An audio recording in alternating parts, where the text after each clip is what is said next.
Hello everybody, welcome to my 91st VBA 2010 tutorial. And this tutorial is going to show you how to use SQL parameters to overcome the kind of SQL insertion that we got in the previous tutorial. Note that the one I used in the previous tutorial is just an example of one of many different types of insertion there are. You can use it to get all of the records that you want in a table. You can use it to drop records in tables. You can completely corrupt people's data with it. So I'm going to show you how you can avoid people doing it. And the way to do it is to add parameters into your queries so that the input that users input isn't treated as SQL ever.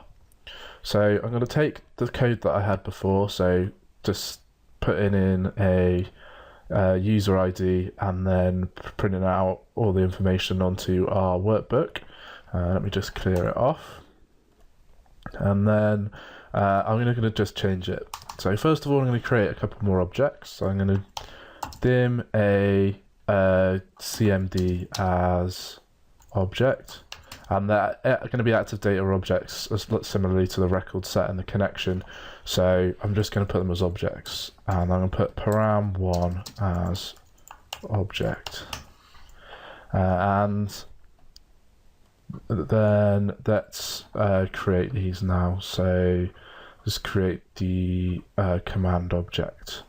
I'm going to create it underneath my call connect database.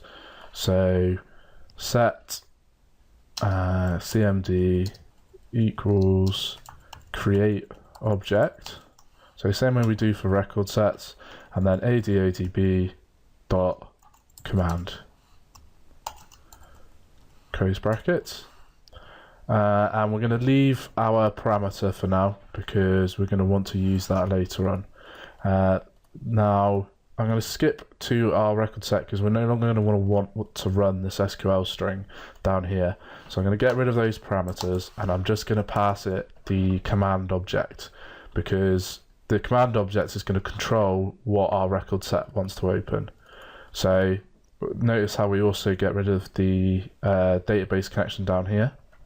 So we're going to add the database connection instead to our command object. So active connection equals dbcon, and what this is going to do is, let's put a capital in there.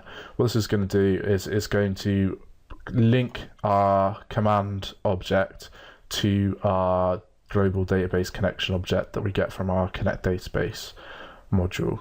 We're then going to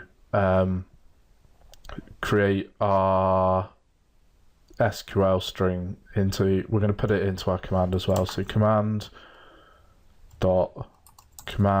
text equals, and then SQL string, and that's just going to tell it to use our SQL as our SQL command. And we're going to need to edit this slightly. What I'm going to do is I'm going to take this input box out, and I'm going to assign it to a variable to be used later. So dim user ID as string, and user ID equals please advise user ID. Then I'm going to delete all of this here, and I'm going to put user ID equals to @user ID. And what the @ sign does is it signals to our SQL that we're creating a parameter, similar to how you use a $sign in PHP. So we can put in as many of these as we'd like, and we're going to add them as parameters later on in our code. So that's what this parameter object's for. So user ID is going to match with this parameter object. So I'm actually going to rename this to parameter user ID. So down here, so we've now created our command object, given it the connection to the database, and also given it our standard SQL query with our parameter. So now we need to create our parameter. So we're going to do cmd dot we're going to do param user ID equals, and then command dot create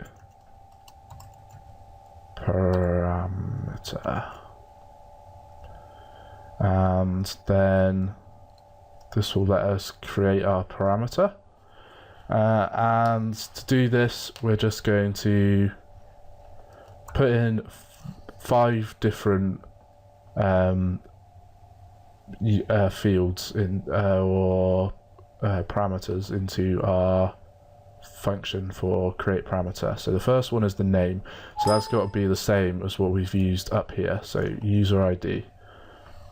And then we want to add in a data type, and I've got a list of these that we'll use that will come onto the next tutorial when I show you how to use different data types. For now I'm going to use 129, which is a string of text, and then the third one we want to put in a number 1, and this just signifies that it's input, and then we're always going to use the number 1 really for these type of parameters. So just always put in 1 there, and then finally we're going to put in a size for how much text we can put in this parameter. So I'm going to max it off at 52, and then comma, and then we want to put in our value for that parameter. So I'm going to put in user ID, which is what we got earlier from our input box.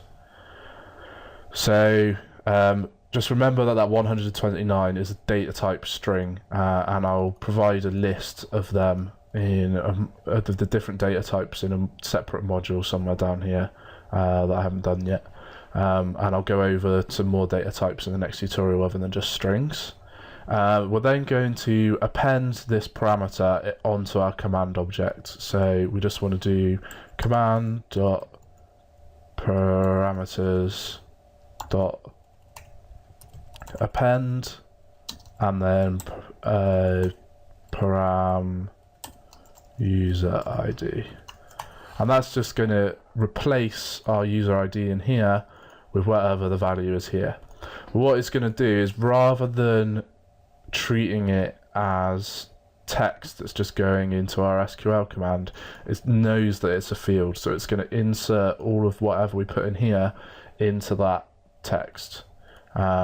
So now when we run our object, it's not going to use that OR as SQL, it's just going to paste it into our field. And then that's it for how you do parameters. So let's just test it out. So press play. I'll try it with Matthew, and it's going to say object or variable not set, so let us just test where that's going wrong. F8, and let's skip over that one, and then